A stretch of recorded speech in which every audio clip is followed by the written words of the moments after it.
অষ্টগ্রামের সকল বিএনপি নেতৃবৃন্দ আপনাদেরকে আমার ব্যক্তিগত তরফ থেকে আন্তরিক শুভেচ্ছা জানাচ্ছি।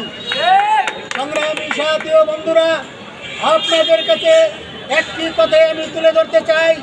ইটনা অষ্টগ্রাম মিঠাবনে আওয়ামী লীগের দূষর ফ্যাসিবাদী সরকারের কিছু দালাল বসবাস করে। সে দালালরা তাদের ইচ্ছা মতো খেয়াল খুশি মতো কাজ করে, মানুষের লুটপাট করে, মানুষের সম্পদ লুট করে। সেই সমস্ত দালালদের বিরুদ্ধে আপনাদের সজাগ থাকতে হবে। সংগ্রামী সাথী ও বন্ধুরা, আমি আরো বলতে চাই যে এই বাকশালী দালালদেরকে যদি আপনারা প্রতিহত না করেন, তাহলে জনগণের জানমাল সম্পদ আপনি রক্ষা করতে পারবেন না। আমরা বাংলাদেশ জাতীয়তাবাদী দল বিএনপি এবং শহীদ রাষ্ট্রপতি জিয়াউর রহমানের আদর্শকে বিশ্বাস করে কাউকে অপছন্দ করি না, আবার কাউকে অসম্মান করি না। আমরা প্রত্যেকটা মানুষকে বিনয়ের সাথে শ্রদ্ধা করি। আমরা এই আজকের এই মিটিং থেকে, আজকের এই বিক্ষোভ মিছিল থেকে আমরা এর তীব্র নিন্দা এবং প্রতিবাদ জানাচ্ছি। ভবিষ্যতে যেন কেন্দ্রীয় বিএনপি সহ জেলা বিএনপিকে আমরা অনুরোধ করব, এই ইটনা মিটামনে তদন্ত করে আমরা যেন সুন্দরভাবে বিএনপি রাজনীতি করতে পারি। সুন্দরভাবে যেন এই সামনে যে কমিটি হবে, ওয়ার্ড কমিটি, ইউনিয়ন কমিটি, উপজেলা কমিটি সম্পূর্ণ গণতান্ত্রিক পন্থায় হয়, সেই উদাত্ত আহ্বান রেখে আজকে আমি সংক্ষিপ্ত বক্তব্য শেষ করছি। এই করার জন্য এই নির্যাতন করার, হয়রানি করার চেষ্টা চালানো হচ্ছে। আজকে পর্যন্ত এটা করে যাচ্ছে। এছাড়াও আমাদের আরও যারা আছে তাদের সবাইকে এইটাই হুমকি দেওয়া হচ্ছে, তোমরা যদি আমাদের কর্মকাণ্ডের বিরোধিতা করো তাহলে আমরা তোমাদেরকে এইভাবে মামলা দিয়ে প্রত্যেককে তোমাদেরকে জেলে প্রবেশ করাবো। কাজে আজকে আমাদের এই মিছিলের মূল উদ্দেশ্য হচ্ছে, আমরা এর প্রতিবাদ জানাচ্ছি কিশোরগঞ্জ 4-এর বিএনপির পক্ষ থেকে।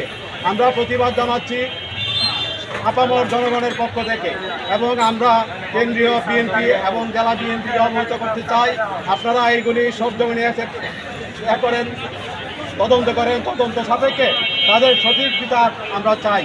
এবং বাকশালী ফজলুর যে নাকি খুনি হাসিনার দূষর, যে স্বৈরাচারী এই দেশ থেকে পালিয়েছে, তারই দূষর আজকে আমাদের এখানে তার সেই স্বৈরাচারী কায়দা নির্যাতন চালিয়ে যাচ্ছে।